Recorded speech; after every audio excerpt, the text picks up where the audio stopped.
Namaste.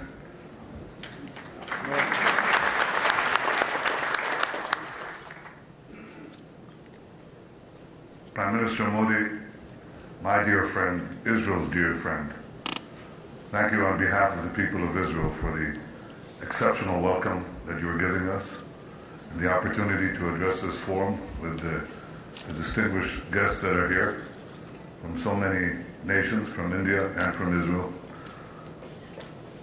Thank you for your friendship. Thank you for this unbelievably moving visit. And thank you for the opportunity also to address the challenges that face the future and how together we can work to achieve prosperity, security, and peace. I want to tell you first how we in Israel overcame our challenge. We're tiny people, live in a small country, somewhat smaller than India, a lot smaller than India, no natural resources, no great rivers. Well, the Jordan is a great river, but it's a stream, it trickles. And yet we've become, I think, a force to contend with on the world scene. And I would like to describe to you the process that we went through and then discuss what we could do together. I was thinking about the journey that we made yesterday in that magnificent ceremony in the President's house. And I was thinking that 75 years ago, our people were like a wind-tossed leaf. A third of our people were destroyed in heaps of ashes. And yet there I was standing representing the Jewish people in this great nation of India, one of the great powers on earth. What led to this transformation? It was our understanding of the principal lesson of Jewish history and also a simple lesson in our turbulent region. And it is this: the weak don't survive. The strong survive. You make peace with the strong. You make alliances with the strong. You're able to maintain peace by being strong.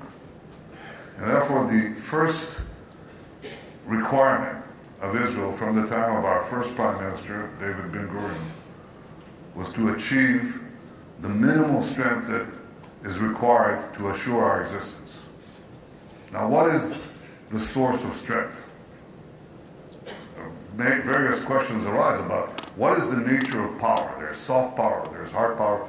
I like soft power. Hard power is often better. Well, what does it mean? What does it mean to have power? Well, the first prerequisite is military power. You need F-35s, you need submarines, you need interceptors, you need cyber, you need intelligence.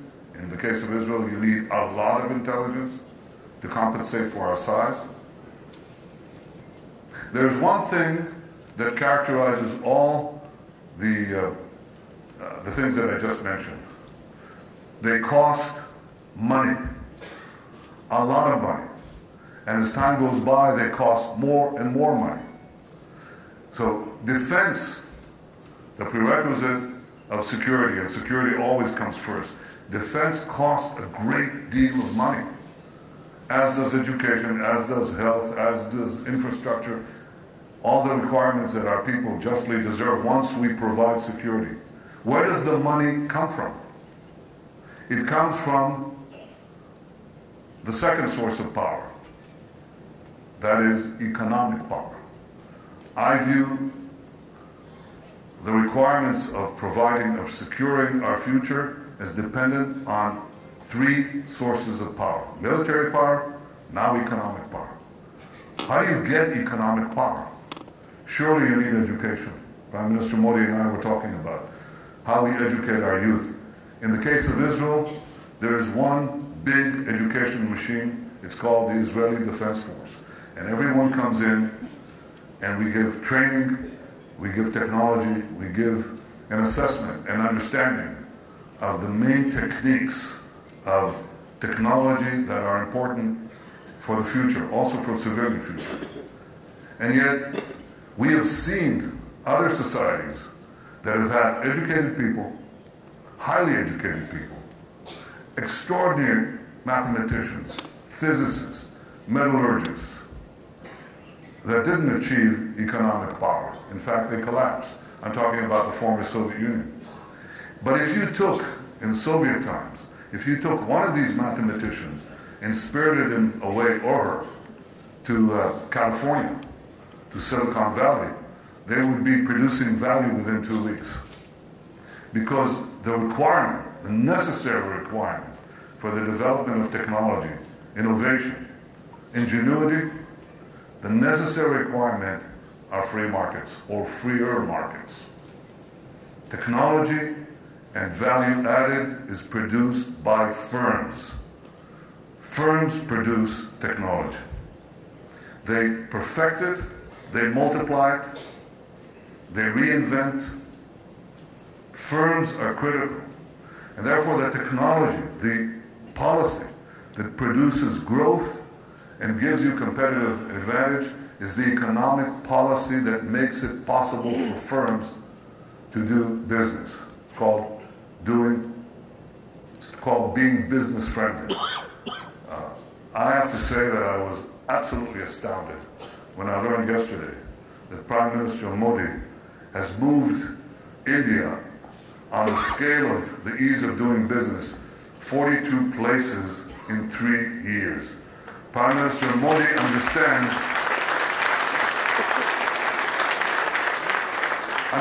exactly what I'm talking about. In other words, if you want to have economic power, you must reduce taxes, simplify taxes, and you must cut bureaucracy. Government can facilitate economic growth. Government can block economic growth. In our cases, Israel and India, we don't have any bureaucracy to contend with. You know that. So a main job of the leaders of both India and Israel is to reduce this bureaucracy, to cut it, as I call it, with a machete, with an axe, so that the firms can go on with their business of doing business. This gives strength. We've done this in Israel. We've transformed an economy that was very centralized and very bureaucratized into a free market economy that allows the technological genius of our people and our young people to flower. This is what starts the startups. Startups are made by young people. Thousands of them. The minute we created this climate of creativity and entrepreneurship, the talents burst forth. I believe that this second power is critical to the first. I believe that the growth of military power and military influence is dependent ultimately on economic power. And economic power facilitates also all the elements of life that we need. We have achieved that transition to a more liberal economy. And we are absolutely committed to continuing on this path because we know we're in a never-ending race. The exponential growth that you talked about is achieved today by the confluence of big data, creativity, or rather, big data connectivity and artificial intelligence. The countries that will seize the future are those that will innovate along these lines. The future belongs to those who innovate. Those who innovate will innovate in freer market terms. And this is what we all must do. We're doing it, India is doing it. Now, having established our military power and our economic power, we are now developing our third power. And the third power is political power. By political power, I mean the ability to make political alliances and relationships with many other countries. In the last year alone, I visited 6 continents. In obviously Asia, Africa, Europe. Africa I visited 3 times in 18 months. South America and, of course, North America. And Australia. So all 6. And we have a growing number of countries with whom we have trade relations, cultural relations, technological relations, security relations. This is very important for us in order to broaden our position in the world, in order to have the kind of relations that ultimately secure your future. Military power, economic power, political power. But there is, I believe, a fourth power. And the fourth power is the power of our values, of our tradition.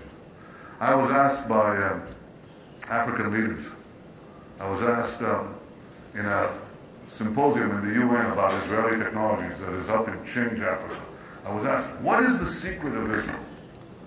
You know, we create a lot of problems in Africa, he said, and you come and you create solutions with us. What is your secret? You're such a small country. How do you do this? And I said, look, we are a special people. We are like a tree that has deep roots in our ancient soil, our ancient tradition, yet we throw up leaves to the heavens. We keep searching, keep inquiring, keep looking for new ways. The branches go up to the sky and the roots are deep in the earth. I believe that this is the secret of Israel. I also believe it's the secret of India. It's exactly the same thing. Powerful traditions, ancient cultures of which we are so deeply proud, and yet these inquiring minds that reach out for the sky, reach out for new solutions to new problems all the time. And I think this characterizes our two peoples. But I believe, too, that there's one thing else that binds us together. And I think perhaps it is the most important of all. We have a special relationship. Among the many countries, we have a special relationship to democracies. India is the world's most populous democracy. It is a place which shows that humanity can be governed with freedom, that we can secure the rights of people, those things that make life worthwhile, the ability to think as we want, speak as we want, believe what we want. In a society that is pluralistic, diverse, and free, this is what India is about. This is what Israel is about. So the fourth thing that binds us together is our values, and the most important value is the value of democracy.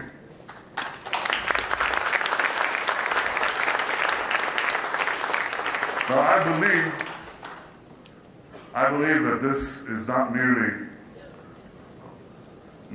a passing thing. We're now moving from a unipolar world to a multipolar world. We have an exceptional relationship with a democracy called the United States of America.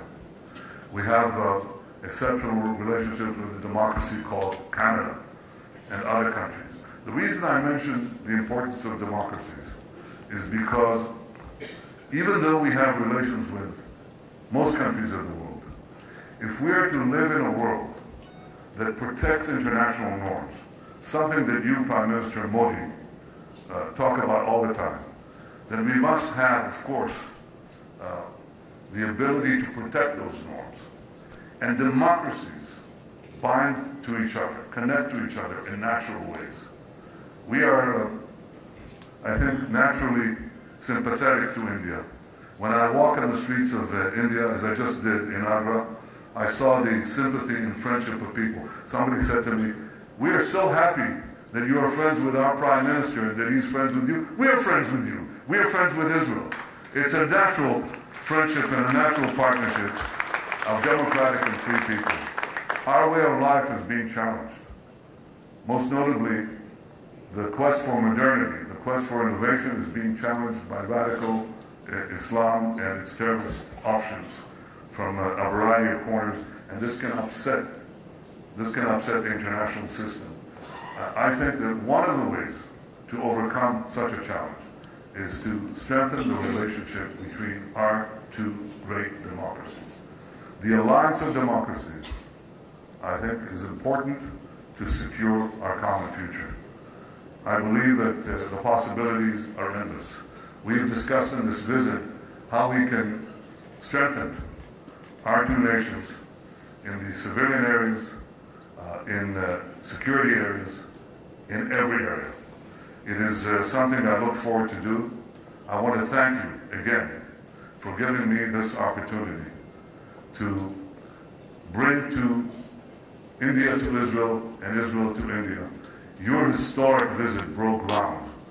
You were the first leader of India to come to Israel in 3,000 years.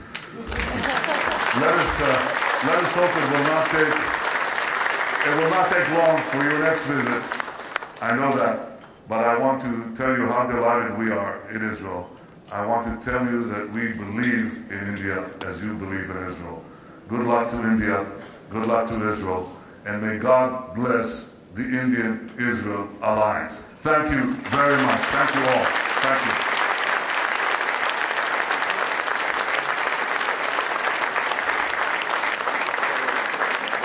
Thank you.